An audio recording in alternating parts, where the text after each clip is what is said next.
Hey everybody, JC Hildebrand here from MotoUSA. We're out here at the beautiful Washougal Motocross Park in Washington State, and Yamaha has invited us out to test the 2010 Yamaha YZ250F. This bike is totally new for 2010, and the cool thing about it is that it hasn't jumped on the fuel injection bandwagon like the rest of the 250F crowd. They've redesigned things, but they've done it based around the chassis. They've used aluminum frames before, but this year they finally switched to the twin spar design, and with that they've been able to make a bunch of changes to the bike.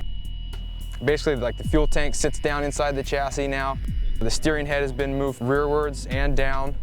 The radiators are dropped back as well, all in response to the changing dynamics of the frame. And what that allows it to do is basically put more emphasis on the front end for better feel in the corners. The weight is more centered inside the chassis, which should make it more agile and flippable in turns or in the air.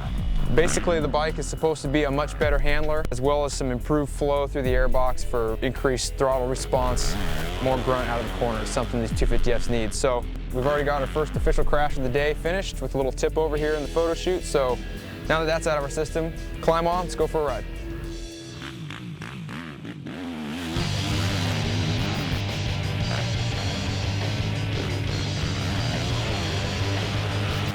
Tim Olson, Yamaha's off-road media relations manager, basically giving the guys at MotoUSA.com the first look at the 2010 YZ250F.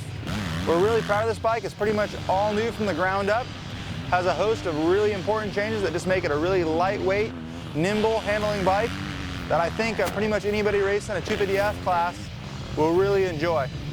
Power's on par, as good as it's ever been. Reliability is also top-notch. So there's no reason this bike won't last you a whole year at top speed.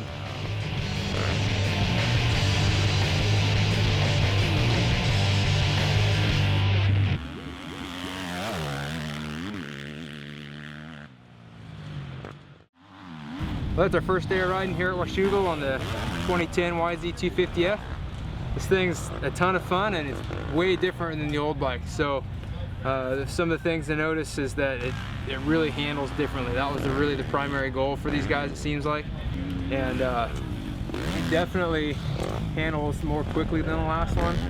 I think at the price of some stability though. So we'll have to talk to some of our other testers, maybe some of the guys who are at higher level, and see what they thought. I know I hear a lot of positive comments from pretty much everybody here about the new bike. So, you know, it's definitely got more, a little bit more motor than it used to. It comes off the bottom better, and that's kind of what the Yamaha needed. It was a little plain Jane before, so it's got a little more pop, it's got a little extra step, and that's what it takes to be a better motorcycle.